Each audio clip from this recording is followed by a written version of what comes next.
वह परम विद्वान ब्राह्मण युवक, नाम था उनका बिल्वमंगल। कृष्णा नदी के तट पर ये निवास करते थे। इनकी माताजी तो इन्हें जन्म देते ही पधार गई थीं। पिताजी थे जिनसे इन्होंने विद्या शास्त्र आदि का बड़े मनोयोग से अध्ययन किया था, लेकिन पिताजी भी चल बसे। विवाह इनका हुआ नहीं, लेकिन कृष्णा नदी के उस पार एक नर्तकी रहती थी। बड़ी सुंदरी थी और नृत्य कला में कुशल थी। नाम था उसका चिंतामणि।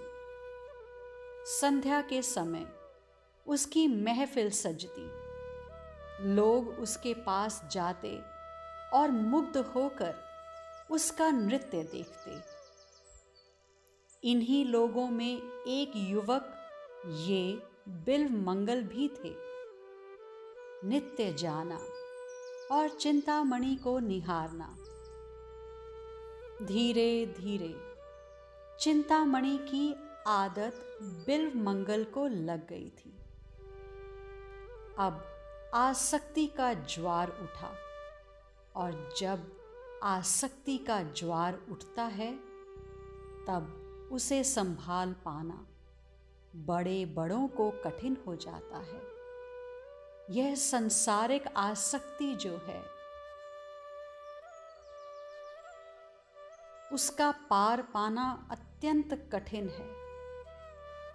इसका एकमात्र उपाय है आसक्ति को मोड़कर श्री किशोरी जी के चरणों में, श्री ठाकुर जी के चरणों में लगा दी जाए। बड़े से बड़े सांसारिक आसक्ति के कारण डूब गए। अधम से अधम आसक्ति जब ठाकुर जी में लगाए तो भवसागर से तर गए, पार हो गए। अत्यंत सुंदर कथा है ये, अत्यंत सुंदर यात्रा है ये। कैसे लौकिक प्रेम जब अलौकिक प्रेम में परिवर्तित होता है। आगे श्रवण कीजिए। आज तुम्हारे पिता का श्राद्ध कर्म है, इसीलिए कहीं जाना नहीं। गांव वाले जानते थे कि चिंतामणि के यहाँ इसका जाना आना है, इसलिए पंडितों ने यह कह दिया था। अब तो बिल्वमंगल को चिंता सताने लगी कि क्या किया जाए। संध्या को चिंतामणि के यहाँ नहीं जाएंगे तो कैसे होगा। पंडित जन आए, पूरे दिन भर श्राद्ध कर्म चलता रहा। संध्या होने को आई। अब पंडितों को भोजन कराना है। कराया गया। संध्या काल बीता। अब तो रात्रि होने को आई। पुरोहितों को दक्षिणा आदि देकर विदा करते करते रात्रि अधिक हो गई थी। लेकिन बिल्वमंगल का हृदय तो छटपटा रहा था अपनी चिंतामणि से मिलने के लिए। इनका श्राद्ध कर्म में भी मन कहाँ लगा था। अब इन्होंने चिंतामणि के यहाँ जाने की सोची। बुद्धि कह रही है अब तो रात बहुत हो गई है, रात्रि इतनी अधिक होने पर जाना उचित नहीं है। लेकिन बिल्वमंगल को नींद कहाँ आती। मन कह रहा है चलो, तो बस चल दिए घर में ताले आदि लगाकर। किंतु तभी वर्षा आरंभ हो गई। अब प्रेमी बड़े बड़े तूफानों से तो डरे नहीं, तो वर्षा क्या है, बस चल पड़े उसी उत्साह से। कृष्णा नदी में बाढ़ है। ये नदी उफान पर है, लेकिन कोई बात नहीं है। ये उस बाढ़ में भी उफनती नदी में भी कूद गए। हाथ पैर मारते हुए पार पहुंच ही गए। लेकिन अब अर्धरात्रि हो गई। पर ये दिल है कि मानता नहीं। बिल मंगल को कहाँ परवाह, वो तो चले जा रहे हैं। चिंतामणि के घर पहुंचकर द्वार खटखटाया, पर चिंतामणि तो सो रही है। एक झूलता हुआ वर्षा का सर्प था, वो चिंतामणि के घर के छत में लटक रहा था। उसको ही बिल्वमंगल जी ने रस्सी समझकर पकड़ लिया और जैसे ही चिंतामणि के कक्ष में गए, कौन कौन आया है? चिंतामणि घबराहट में उठी। सामने देखा, बिल्वमंगल खड़े हैं। सिर पकड़ लिया चिंतामणि ने। मैं तुम्हारे बिना जी नहीं सकता, बिल्वमंगल ने कहा। क्यों? गुस्से में चिंतामणि बोली। तुम मधुरता की साकार विग्रह हो, बिल्वमंगल बोले।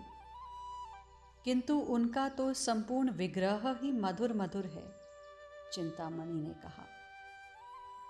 तुम्हारा मुख बिना देखे चैन नहीं मिलता, बिल्वमंगल बोले। मेरे मुख में तो कल झुर्रियां पड़ जाएंगी, किंतु वो तो सदा किशोर हैं, चिंतामणि कहती है।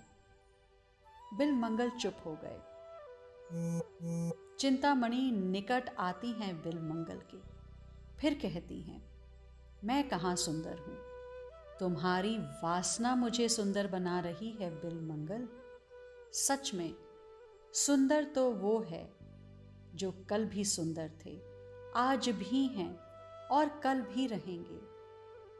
बिल्वमंगल सुन रहे हैं। चिंतामणि पूछती है, क्या रूप मेरे में है? नहीं, अगर रूप मुझ में है ऐसा कहोगे तो रूप की परिभाषा ही तुम्हें नहीं पता। रूप उसे कहते हैं बिल्वमंगल जिसने कुछ आभूषण न पहना हो, फिर भी लगे कि इसके अंग अंग में सौंदर्य सहज है। भूषित हैं इसके अंग, उसे कहते हैं रूप। चिंतामणि आगे भी कहने जा रही थी, लेकिन कौन है वो? बिल्वमंगल शांत भाव से पूछते हैं। वो कृष्ण हैं। वो मोरपुच्छ धारण किए हुए प्रेम का आकार हैं। वो मधुर ही मधुर हैं। मधुर के सिवाय उनमें कुछ नहीं है। वो एक समान मधुर हैं। उनका हास्य मधुर है, उनके नेत्र मधुर हैं। हे बिल्वमंगल, यही मधुरता तो रसिकों की उपासना है। चल पड़े बिल्वमंगल चिंतामणि के पास से। चिंतामणि ने एक बार कहा भी, रुक जाओ, पर अब नहीं।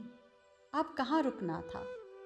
बिल्वमंगल को अब उस मधुर को पाना था जिसे पाकर सभी क्षार लगता है।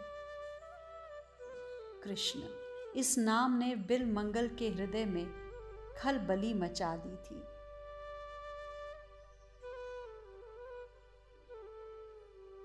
मुझे संसार से वैराग्य हो चुका है, अब आप ही संभालिए। ये बड़े सिद्ध सन्यासी थे। इनका नाम था सोमगिरी। इन्हीं के चरणों को पकड़ लिया था बिल्वमंगल ने। चिंतामणि की जय हो, बिल्वमंगल बोल रहे थे, क्योंकि उसी के कारण तो मुझे आज वैराग्य हो गया है। हे गुरुदेव, मुझे संभालिए। ये सोमगिरी बड़े सिद्ध थे। ये समझ गए थे कि राग के टूट जाने से इसे वैराग हुआ है, तो इन्होंने अनुराग का मार्ग ही पकड़ा दिया बिल्वमंगल को। शैव थे सोमगिरी। इन्होंने दीक्षा दी बिल्वमंगल को। फिर जब पूछा, गुरुदेव अब मैं कहाँ जाऊं? श्री वृंदावन। गुरुदेव ने आज्ञा दे दी थी, लेकिन वत्स, इन नेत्रों को बचाना। ये नेत्र संसार को दिखाते हैं, फिर मन को उसी में फंसा देते हैं। बुद्धि पंगु हो जाती है मन के आगे। अब इन नेत्रों से मात्र कृष्ण को ही देखना है। ये शिक्षा देकर बिल्वमंगल को श्री वृंदावन भेज दिया था। यह सत्य है, जब तक सिद्ध महात्माओं का जीवन में प्रवेश ना हो,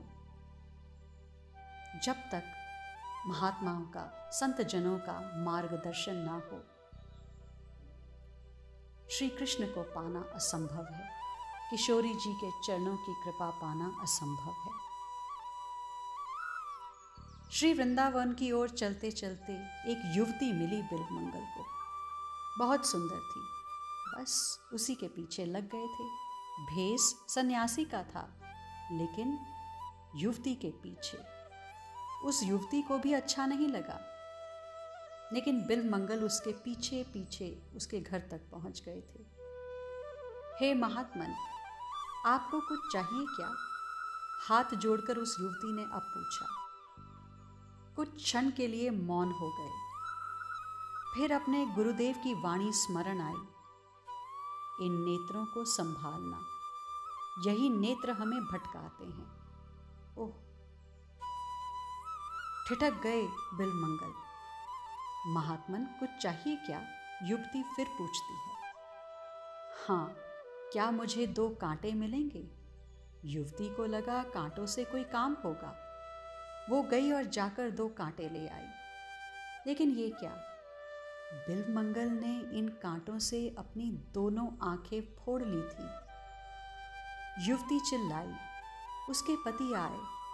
ये आपने क्या किया? बिल्वमंगल बोले, दुष्ट हैं ये आंखें, जिसको देखना चाहिए उसे देखती नहीं, इधर उधर भटकते रहते हैं ये 2 नयन।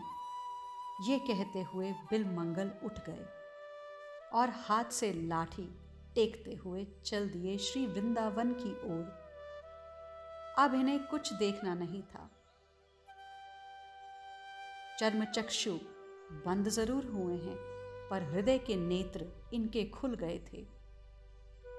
अब तो ये बाट जोहते हैं अपने प्यारे के आने की। ये तड़फते बिलखते पहुंच गए थे श्री वृंदावन धाम। बिल्वमंगल ने यहीं श्री वृंदावन में विराज कर श्री कृष्ण कर्णामृत को गाया। इन्हें प्रेम हो गया था श्री कृष्ण से। कैसे हुआ ये मत पूछिए, प्रेम अनिर्वचनीय तत्व है। ये कब कृपा कर दे कोई नहीं जानता। इसके लिए एक अनिवार्य वस्तु है, वो है राग। यही राग संसार से हो तो बंधन का कारण है, और यही राग श्री कृष्ण से हो तो मोक्ष के द्वार भी खोल देता है। बस बिल्वमंगल को राग हो गया कृष्ण से, प्रगाढ़ राग। अब तो श्री कृष्ण ही श्री कृष्ण इन्हें दिखाई देते थे। सर्वत्र श्री कृष्ण के ही दर्शन इन्हें होते थे। बाहरी आंखें नहीं भी हैं तो क्या हुआ? प्रेम को देखा तो भीतर की आंखों से जाता है। ये कभी कभी रो उठते तो कभी हंसने लगते, कभी आर्त पुकार उठती इनके हृदय से। फिर वो पुकार भी कभी स्तवन बन जाती, कुछ कह ही नहीं सकते। जय जय जय देव देव देव, त्रिभुवन मंगल दिव्य नाम थे। जय जय जय देव कृष्ण देव, श्रवण मनोनयन अमृत अवतार। ये कृष्णों के कर्णों को अमृत क्यों ना लगे? कवि का हृदय पुलकित है, वो अपने प्रेम को स्तुति बनाकर गा रहा है। कवि का प्यार श्री कृष्ण है, वो श्री कृष्ण कब उसका प्रियतम होता है और कब स्वामी बनकर उसके हृदय सिंहासन में आरूढ़ हो जाता है, पता ही नहीं चलता। कवि जय जयकार करता है, वो उन्मत्त है, वो प्रेम में मगन है, उसे कुछ भान नहीं रहता। वो बस श्री कृष्ण प्रेम का प्रतीक बन गया है।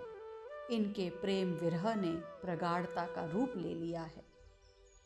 यही विषय वस्तु आपको श्री कृष्ण कर्णामृत में प्राप्त होगी। ये अमूल्य प्रेम का शास्त्र है। इसमें विरह है, लेकिन स्थूल विरह नहीं है, सूक्ष्म विरह, जिसे प्रेमी जन ही समझ सकते हैं, बाकी और नहीं। प्रेम दो धाराओं में बहता है, एक लालसा और दूसरा विरह। मुझे प्रियतम मिलें, वो दिखें, मैं बस उन्हें निहारूं। और जब ये लालसा पूरी नहीं होती तो विरह उठता है। ये प्रेम में ही है, ये प्रेम में ही संभव है। आप इसी लालसा और विरह को आगे आगे अनुभव करते रहेंगे, जैसे जैसे आप श्री कृष्ण कर्णामृत श्रवण करते रहेंगे। आज के लिए इतना ही, शेष आगे। श्री राधा।